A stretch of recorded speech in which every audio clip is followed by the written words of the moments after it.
어둠이 짙게 깔린 새벽의 서울 외곽, 가락동 농수산물 시장의 활기는 예전 같지 않습니다. 매일 아침 전광판을 수놓는 농산물 가격표는 이제 경매인들의 탄식을 자아내는 숫자로 가득합니다. 불과 1년 전과 비교해 2배 가까이 치솟은 식자재 가격, 그리고 이를 바라보는 서민들의 깊은 한숨. 이것은 단순히 계절적인 요인이나 수급의 불균형 때문이 아닙니다.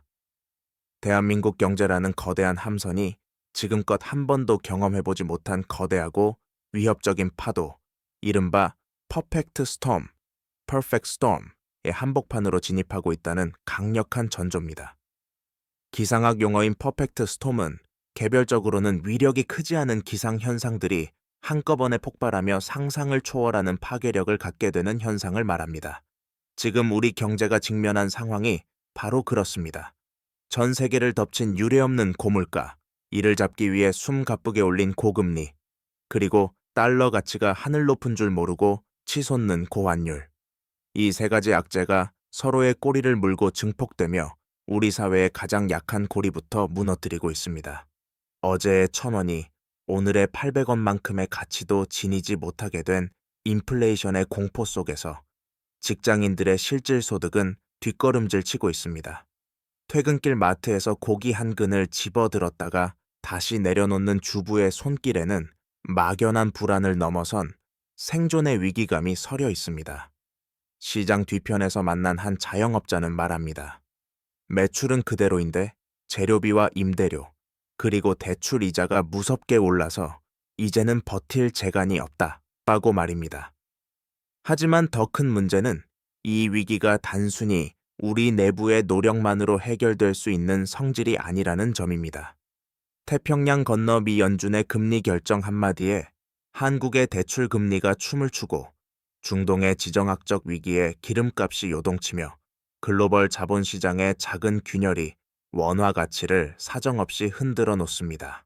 1997년 IMF 외환위기 당시의 공포가 중장년층의 뇌리를 스치고 자산 가격 폭등기에 뛰어들었던 청년들은 이제 영혼까지 끌어모은 빚의 무게에 짓눌려 숨을 죽이고 있습니다.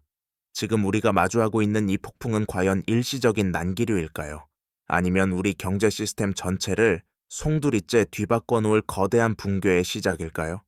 오늘 우리는 화려한 경제 지표 뒤에 숨겨진 차가운 진실을 추적해 보려 합니다.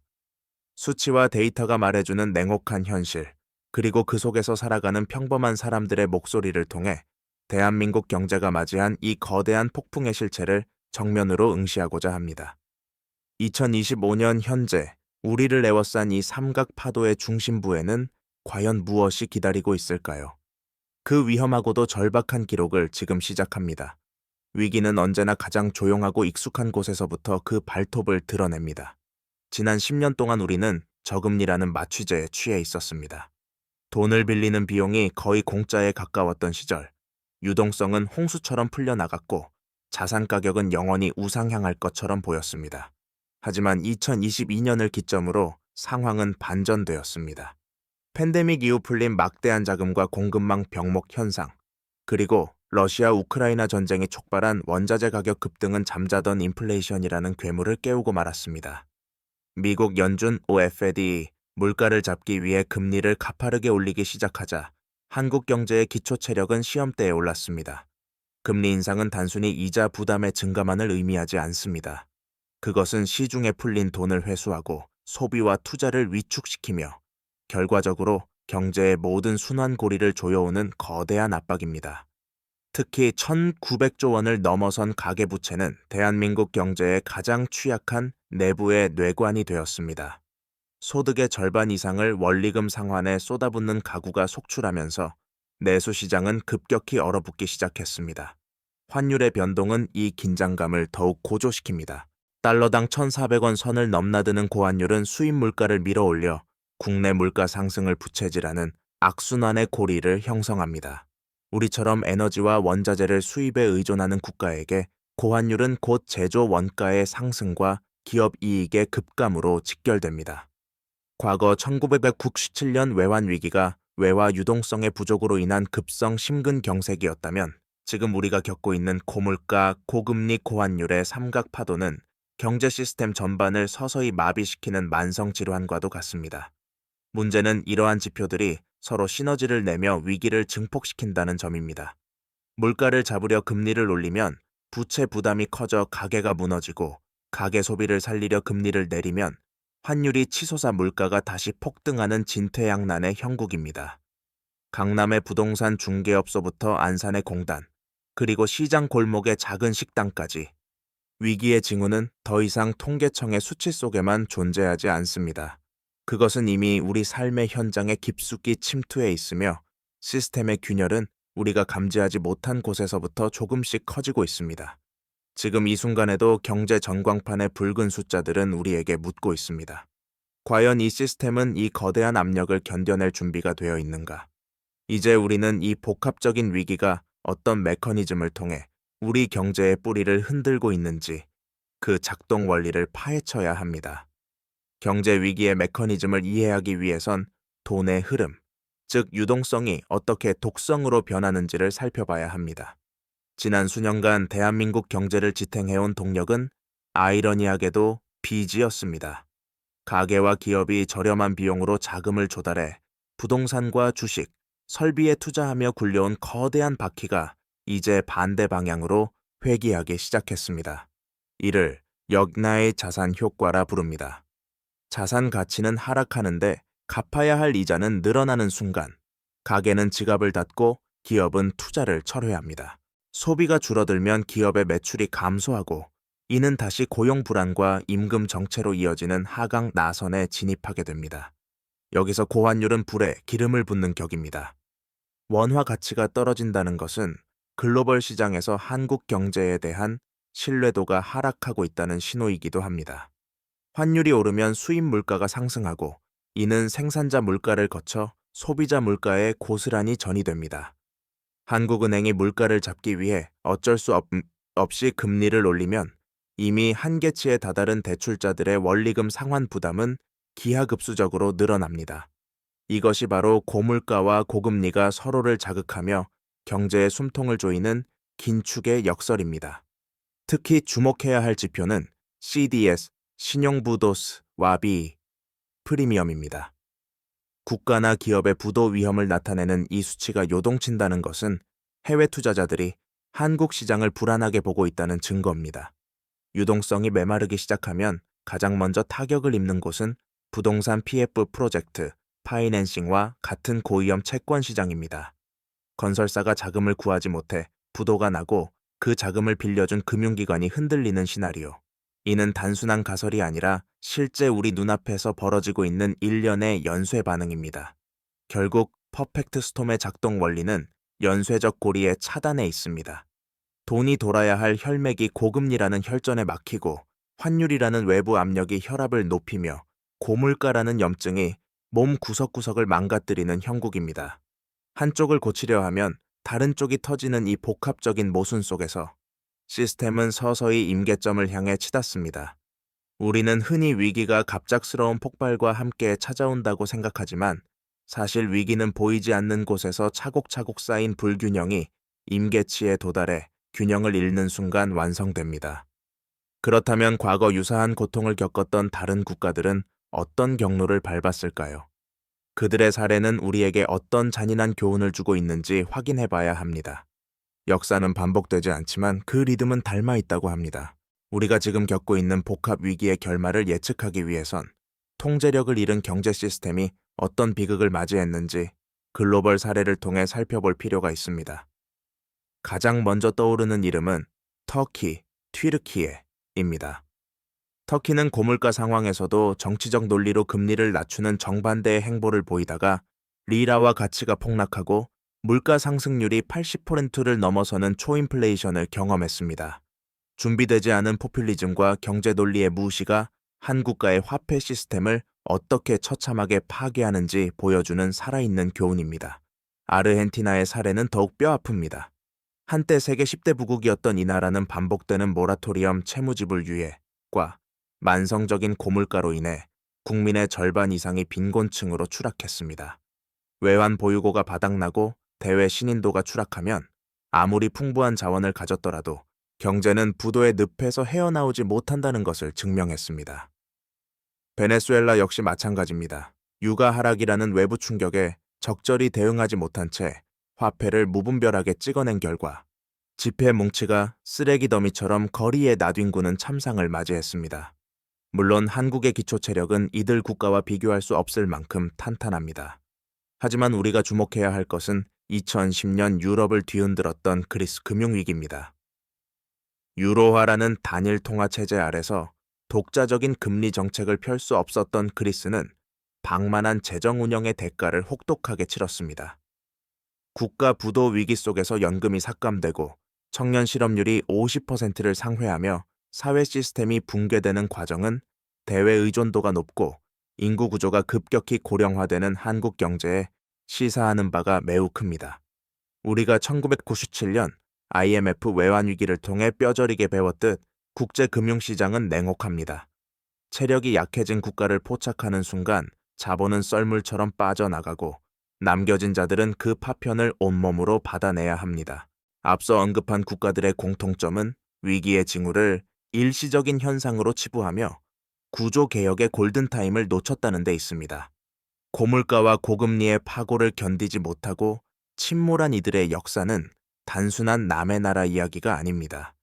그것은 현재 대한민국이 마주한 삼각 파도 속에서 우리가 단 한순간도 경계를 늦춰서는 안 되는 이유를 명확하게 보여주는 거울입니다. 그렇다면 이 거대한 글로벌 폭풍은 대한민국 경제의 심장부에 어떤 흔적을 남기고 있을까요? 한국은 GDP 대비 가계부채 비율이 세계 최고 수준인 국가입니다. 금리가 1% 상승할 때마다 가계가 추가로 부담해야 할 이자만 수조 원에 달하는 구조 속에서 고금리는 가계의 가처분 소득을 직접적으로 약탈합니다. 이는 단순한 소비 위축을 넘어 부채의 덫을 형성합니다. 원리금을 갚기 위해 또 다른 빚을 내거나 은퇴 후를 위해 아껴둔 노후 자금을 깨서 당장의 이자를 막아내는 가구가 급증하고 있습니다. 중산층의 붕괴는 더 이상 통계 속의 경고가 아닌 우리 이웃의 현실이 되었습니다. 부동산 시장은 이 위기에 가장 민감한 기록계입니다. 저금리 시절 무한정 팽창했던 자산 버블이 고금리의 습격에 속절없이 무너지고 있습니다. 특히 지방에서 시작된 미분양 사태와 건설사들의 도산 위기는 부동산 PF와 프로젝트, 파이낸싱라는 금융 시스템의 아킬레스건을 건드리고 있습니다.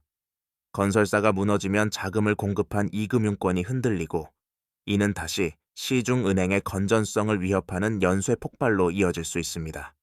1997년의 위기가 기업의 부채에서 시작되었다면 2025년의 위기는 우리 국민 대다수의 자산인 집과 그에 얽힌 빚에서 시작되고 있다는 점이 더욱 치명적입니다. 산업 현장 역시 비상등이 켜졌습니다. 한국 경제의 엔진인 수출은 고환율이라는 우호적 환경에도 불구하고 공급망 재편과 원자재 가격 상승이라는 복병을 만났습니다. 환율이 올라 수출 가격 경쟁력이 생기는 이점보다 에너지를 수입하고 중간재를 들여오는 비용 부담이 더 커진 것입니다. 특히 한계 기업, 즉 영업이익으로 이자조차 감당하지 못하는 좀비 기업들이 속출하고 있습니다. 이들이 무너질 경우 발생할 대규모 실업과 공급망 붕괴는 한국 경제의 잠재 성장률을 근본적으로 갉아먹는 재앙이 될 것입니다. 결국 한국 경제에 미치는 영향은 총체적 수축으로 요약됩니다. 벌어들인 돈이 생산적인 투자로 흐르지 못하고 빚을 갚는 데 소멸되는 구조, 고물가에 짓눌려 내수가 마비되는 상황은 우리 사회의 역동성을 급격히 저하시키고 있습니다. 더 큰 문제는 이러한 경제적 고통이 사회적 갈등으로 번진다는 점입니다. 자산 격차는 더욱 벌어지고 미래에 대한 희망을 잃은 청년층은 소비와 결혼, 출산을 포기하는 수축 사회의 악순환에 빠져들고 있습니다. 삼각파도는 지금 우리 경제의 외벽을 넘어 한국 사회를 지탱하는 골조 자체를 흔들고 있습니다. 거세게 몰아치는 삼각파도 앞에서 국가의 컨트롤 타워는 유례없는 딜레마에 빠져 있습니다. 정부와 중앙은행의 행보는 마치 살얼음판 위를 걷는 것처럼 위태롭습니다. 한국은행의 고민은 깊습니다. 물가를 잡기 위해 금리를 올리자니 1,900조 원의 가계부채가 터질까 두렵고 경기 침체를 막기 위해 금리를 낮추자니 미국과의 금리 격차가 벌어져 자본이 유출되고 환율이 폭등할까 진퇴양난입니다. 금리라는 가장 강력한 무기가 오히려 발목을 잡는 역설적인 상황, 이것이 현재 대한민국 통화정책의 현주소입니다.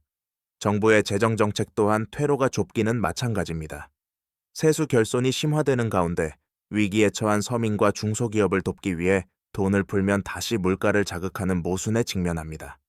과거처럼 대규모 부양책을 쓰기엔 국가 채무 비율의 상승 속도가 너무 가파릅니다. 이제는 무엇을 할 것인가 보다 무엇을 포기할 것인가를 결정해야 하는 고통스러운 선택의 시간이 다가오고 있습니다. 정부는 긴급 유동성 공급을 통해 부동산 PF의 연쇄 부도를 막으려 사활을 걸고 있지만 이는 근본적인 해결책이라기보다 폭탄의 심지를 조금씩 뒤로 미루는 임시 방편이라는 지적이 적지 않습니다. 중앙은행이 발표하는 금융안정보고서의 수치들은 이미 경고 수위를 넘어섰습니다. 금융당국은 시중은행들의 대손충당금을 쌓으라며 연일 압박하고 비은행 금융기관들의 건전성을 모니터링하기 위해 24시간 비상체제를 가동하고 있습니다. 하지만 시장의 신뢰는 단 한 번의 균열로도 무너질 수 있습니다. 2023년 실리콘밸리 은행 SVB 사태나 레고랜드 사태에서 보았듯 유동성의 위기는 예고 없이 찾아오며 그 확산 속도는 빛의 속도보다 빠릅니다. 정부가 시장에 보낼 수 있는 가장 강력한 신호는 관리 가능하다는 확신이지만 글로벌 것이 경제의 불확실성 앞에서 그 확신은 번번이 시험대에 오릅니다. 결국 지금의 대응은 위기를 완전히 종식시키는 것이 아니라 충격이 한꺼번에 몰리지 않도록 분산시키는 데 집중되어 있습니다. 연착륙을 유도하기 위한 필사적인 사투입니다. 하지만 정책의 효과가 실물 경제에 도달하기까지는 시차가 존재하며 그 사이 민간 경제는 각자 도생의 길로 내몰리고 있습니다. 국가가 모든 개인의 부채와 손실을 대신 짊어질 수 없는 냉혹한 현실 속에서 이제 정책의 영역을 넘어선 개인의 생존 전략이 필요한 시점입니다. 정부와 중앙은행이 방패를 들고 파도를 막아내는 동안 우리는 각자의 구명보트를 점검해야 합니다. 국가가 거대한 파도를 막아내는 방파제라면 개인은 그 파도를 견뎌낼 구명보트를 스스로 점검해야 하는 시점입니다. 퍼펙트 스톰의 시대, 개인 생존 전략의 핵심은 공격이 아닌 수비에 있습니다. 자산이 기하급수적으로 불어나던 팽창의 시대는 끝났습니다. 이제는 내가 가진 자산을 어떻게 지키고 다가올 하락장에서 어떻게 생존할 것인가를 고민하는 리스크 관리가 최우선 순위가 되어야 합니다. 가장 먼저 해야 할 일은 부채의 성격을 재정의하는 것입니다. 금리 인상기에는 변동금리를 고정금리로 전환하거나 소득의 일정 비율을 넘어서는 과도한 대출을 과감히 정리하는 결단이 필요합니다. 현금 흐름, 캐시플로우의 확보는 생존을 결정짓는 혈액과 같습니다. 자산 가격이 하락하는 시기에는 부동산이나 주식 같은 비유동성 자산보다 즉시 대응 가능한 현금의 가치가 비약적으로 상승합니다. 이른바 캐시 is king, cash is king의 시대입니다. 투자에 있어서도 막연한 낙관론을 경계해야 합니다. 언젠가는 오르겠지라는 믿음으로 버티는 것은 하락장의 정점에서 가장 위험한 선택이 될 수 있습니다. 냉정하게 손절매 구간을 설정하고 시장의 변동성을 견딜 수 있는 체력을 비축하는 것만이 다음 상승장에서 기회를 잡을 수 있는 유일한 방법입니다.